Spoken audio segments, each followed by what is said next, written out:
presentar e introducir esta conversación a Rafael Pleites. Rafael es el representante residente auxiliar del Programa de las Naciones Unidas para el Desarrollo en El Salvador y además es el economista jefe de esa delegación.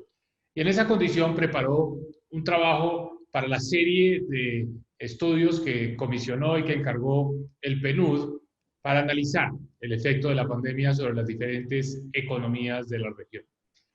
Rafael, mucho gusto de estar en esta conversación contigo. El Salvador es un caso de gran interés porque es un país que muy rápidamente tomó medidas, incluso algunos las calificaron de medidas muy radicales para enfrentar la pandemia. Los propios salvadoreños que estaban en el exterior y que no pudieron regresar, así las consideraron. Pero todo eso hace parte del andamiaje y la respuesta del gobierno a un problema serio y complejo como el de la pandemia. Te quisiera preguntar, para comenzar esta conversación, las condiciones iniciales. ¿Cómo estaba la economía salvadoreña justamente antes de la pandemia? ¿Qué tan bien preparada estaba en la parte fiscal, en la parte de crecimiento económico, en los aspectos relacionados con la salud? Es decir, ¿dónde está El Salvador en el momento en el que llega la pandemia? Gracias, Mauricio. Y muy buena pregunta para iniciar esta conversación. Nosotros partimos de reconocer que la pandemia del COVID-19 va más allá de ser una crisis sanitaria y es una crisis de desarrollo. Y de hecho, como PNUD, se anticipa que por primera vez el IDH, el Índice de Desarrollo Humano, va a tener una caída. Y la primera pregunta que nos hicimos fue, ¿cuáles hogares o qué población va a estar en más riesgo o más vulnerable a los impactos del COVID-19, no solamente del campo de salud, sino también los socioeconómicos por las medidas estrictas de confinamiento que se tomaron y que en general han llevado a la recesión económica en varios países? Entonces, tomamos la analogía de lo que se habla en el campo de la salud, donde se dice que algunas personas tienen condiciones preexistentes que las hacen más riesgosas o de mayor riesgo al COVID-19, la edad, enfermedades crónicas. Entonces la pregunta es, ¿cuáles son las condiciones preexistentes económicas, fiscales y sociales con las que la pandemia encontró a El Salvador? Y entonces El Salvador es una economía que crece muy poco. En promedio, desde el 1995 hasta la fecha, tiene un promedio de 2% de crecimiento y muy baja productividad.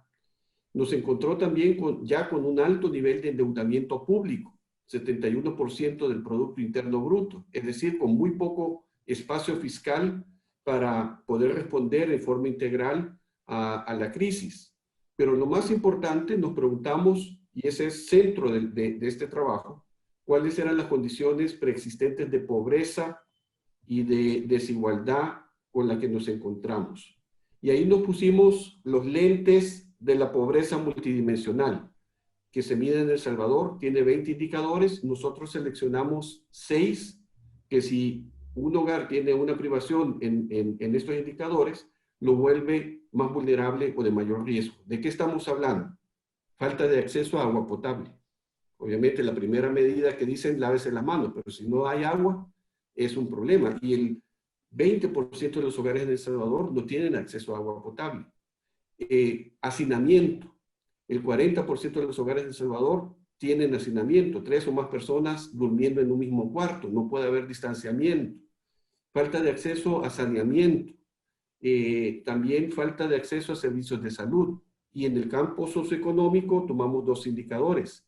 La falta de seguridad social, que el 68% de los hogares de El Salvador no tienen acceso a seguridad social, y el subempleo, que el 62% de la PEA está subempleada, es decir, un indicador del nivel de informalidad que tiene la economía salvadoreña. ¿El resultado cuál fue? Que el 85% de los hogares en El Salvador presentaban por lo menos una de esas privaciones.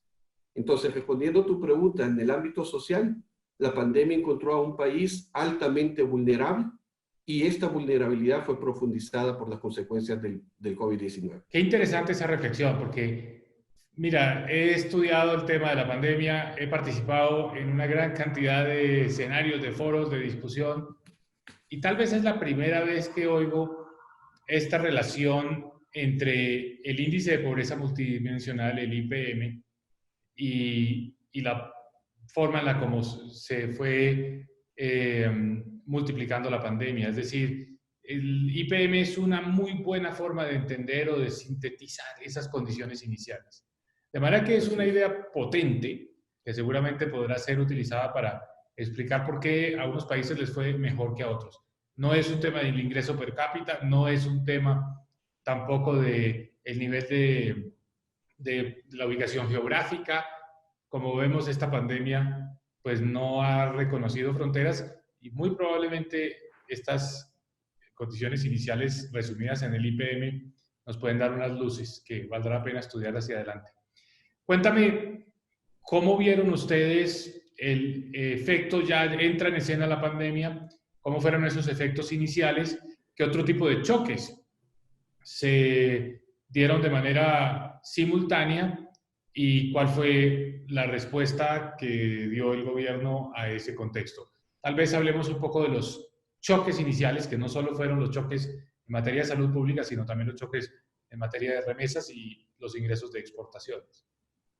Voy a destacar, Mauricio, dos, y dos que afectan muy particularmente a El Salvador.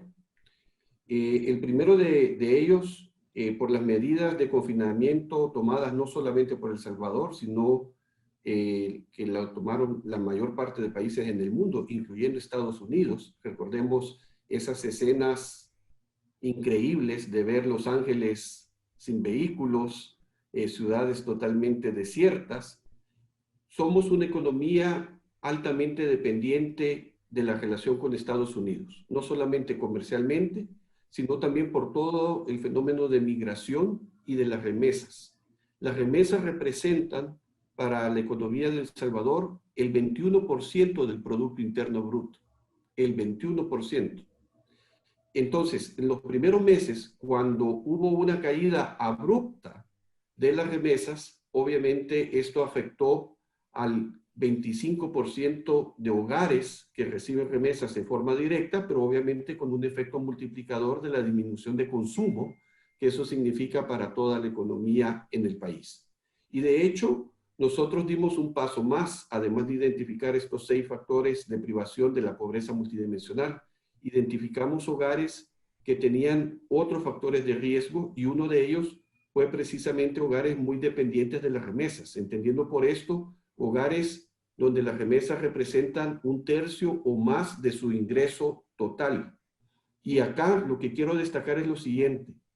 Las remesas han jugado históricamente en El Salvador un papel de seguro informal. ¿Qué quiere decir esto?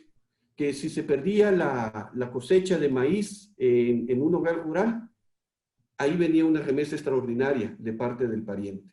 Se enfermó la abuelita y tuvo que operarse y hospitalizarse, ahí venía una remesa extraordinaria. Hubo terremoto y se dañó la casa y hubo necesidad de repararla, ahí venía también una remesa extraordinaria.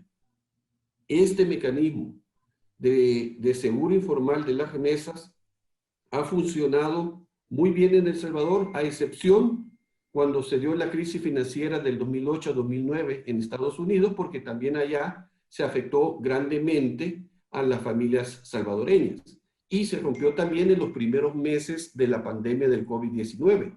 Pero después de eso se ha dado una recuperación donde incrementó en niveles mayores y casi actualmente está en el mismo nivel que el año anterior. El año pasado. Muchos se sorprenden del porqué de ese comportamiento y yo creo que tener esta idea de que la remesa juega un papel de seguro explica por qué precisamente en un momento como este va a haber un aumento. También naturalmente la reactivación de la economía de Estados Unidos, que jugó un papel. Exactamente. Se volvieron a generar los empleos y las personas pudieron tener la capacidad para generar este ingreso que permite hacer remesas a sus países de origen.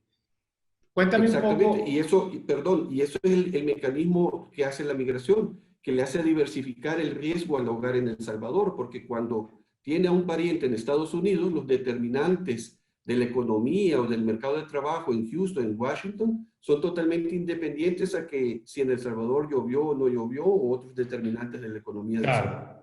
Cuéntame sobre la pandemia como tal, la pandemia en El Salvador y sus medidas, digamos, desde el punto de vista de la salud pública para tratar de contenerla. Hablemos un poco de el efecto que tuvo la pandemia directo sobre las personas y tal vez también sobre la economía.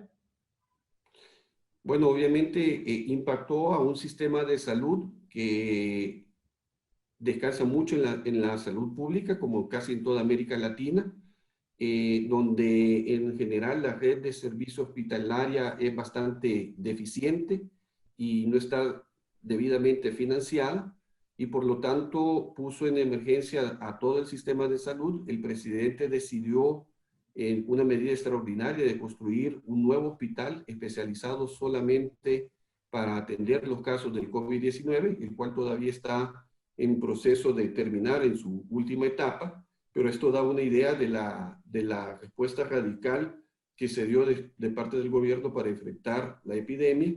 Y luego también hubo toda una discusión sobre el proceso para reabrir la economía. Al final no se logró un consenso y se tuvo que abrir en forma un poco abrupta, pero la ciudadanía en general creo que ha ido guardando medidas como por ejemplo el uso de mascarillas y de distanciamiento, que ha permitido que la epidemia no tenga picos alarmantes como se están viviendo en otras partes. Lo que sí sufrió mucho fue la economía. Vamos a ser una de las economías, se prevé una caída entre el 7, entre el 6 o 9% del Producto Interno Bruto, sobre una economía que, como digo, ya venía creciendo poco, o su crecimiento era bajo, de 2%. Entonces esto va a poner mucha presión a las finanzas públicas también, y como decía, nos tomó también con un endeudamiento muy alto del 71% y se ha elevado grandemente en esta respuesta. Algunos estiman que puede llegar hasta el 90% del Producto Interno Bruto ya el nivel de endeudamiento, y eso limita el espacio fiscal para el futuro. Indiscutiblemente. Cuéntame sobre las medidas de confinamiento, las cuarentenas. ¿Qué tan efectivas fueron? ¿Qué tanto se respetaron? ¿Hasta qué punto ayudan o ayudaron a contener la pandemia? Hay un índice que mide, un índice internacional que trabajó la Universidad creo que de Oxford, para medir cuán severas eran las medidas, y en ese índice El Salvador estuvo dentro de los países que tomaron las medidas más estrictas. Y creo que en las primeras semanas fue bastante efectiva, pero en la medida que comenzó a pasar el tiempo, estas se fueron debilitando, en parte porque es bien difícil en una economía donde predomina la micro, pequeña empresa, la informalidad, Así mantener a es. la gente en las casas, y esto se ha dado en otros países. Pero también El Salvador tuvo una particularidad. En esta temporada, que ha sido también extraordinaria, de los huracanes y que ha afectado grandemente a Centroamérica, a nosotros los huracanes que más nos afectaron fue al inicio, en mayo, junio. Fue la tormenta tropical Amanda y Cristóbal. Y entonces eso se dio justo en el momento crítico de confinamiento, y puso también en tensión al sistema, de tal manera que El Salvador sufrió un doble shock: el shock del COVID-19 y el shock de las tormentas tropicales, que son en alguna medida también producto del cambio climático, y Indiscutiblemente. se estiman pérdidas y daños por estas tormentas por lo menos del 1% del PIB, que se suman a las del COVID-19. Hablemos ahora de la respuesta del gobierno, los programas de apoyo a las personas, a los empleados, los programas de estímulo fiscal.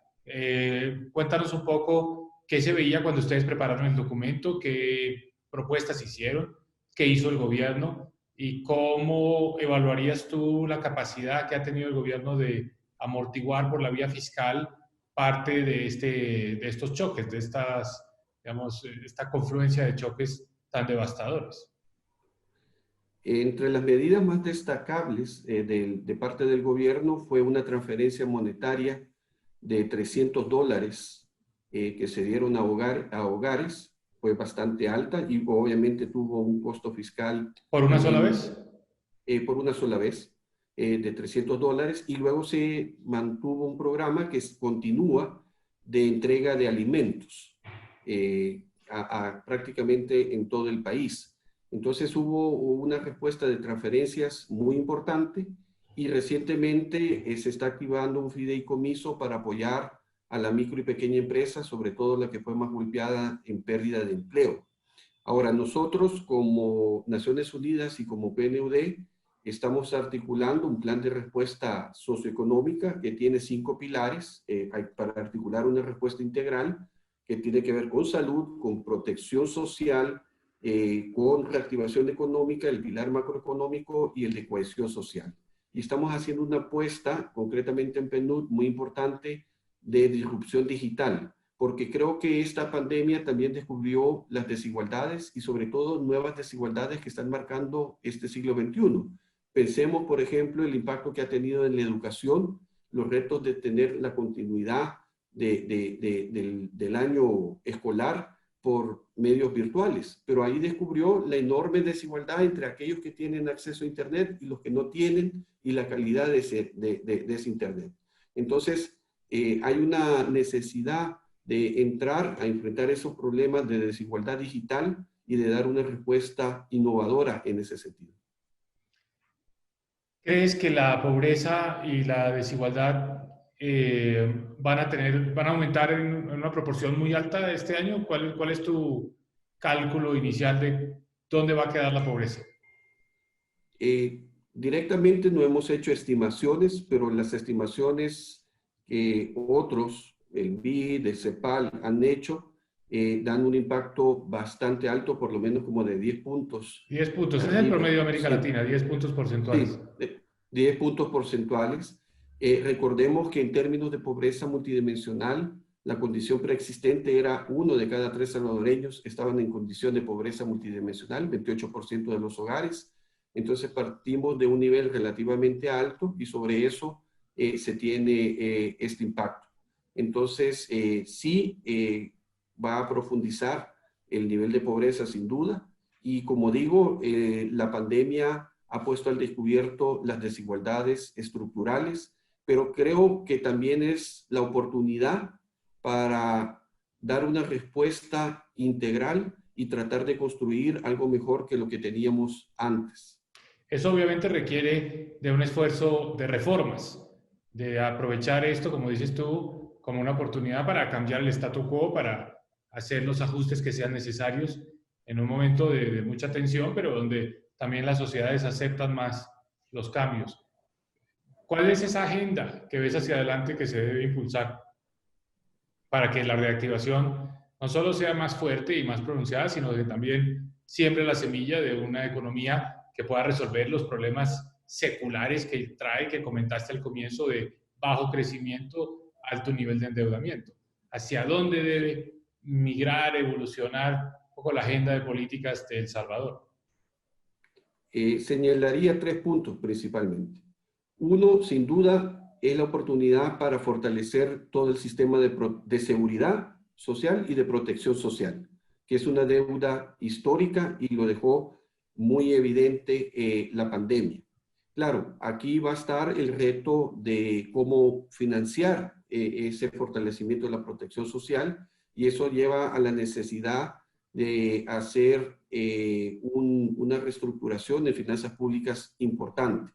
Lo segundo, creo que es la oportunidad también para impulsar una economía verde, para buscar soluciones basadas en la naturaleza que tengan una mayor sostenibilidad y de tomar en serio toda la agenda de adaptación al cambio climático que también ha estado un poco de lado. Y la tercera es el tema también de la productividad. Ese bajo crecimiento al final refleja una baja productividad. Recuerdo un diagnóstico muy interesante sobre por qué crece tan poco El Salvador de Dani Rodrik y de Ricardo Hausmann, que decían que El Salvador tenía un problema de autodescubrimiento, en el sentido de que los motores históricos de crecimiento, el café y otros, se fueron apagando y no hemos tenido la capacidad de crear ideas productivas en la velocidad que se requiere para ir sustituyendo. Y eso tiene que ver con todo el sistema de innovación en el país. Entonces creo que es también la oportunidad para impulsar en serio la innovación y dentro de ella la disrupción digital. Pues muy bien, ha sido maravillosa esta conversación. Creo que hemos cubierto todos los temas que están en el documento.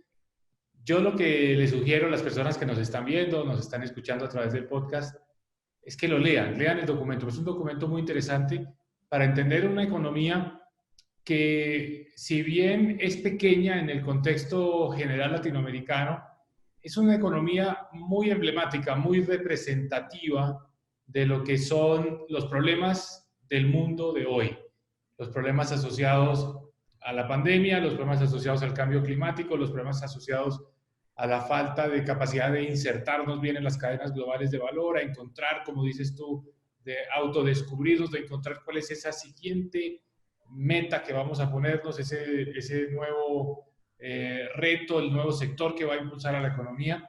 Al mismo tiempo, todos los encadenamientos y la relación con los Estados Unidos. De manera que es un caso realmente único y muy interesante.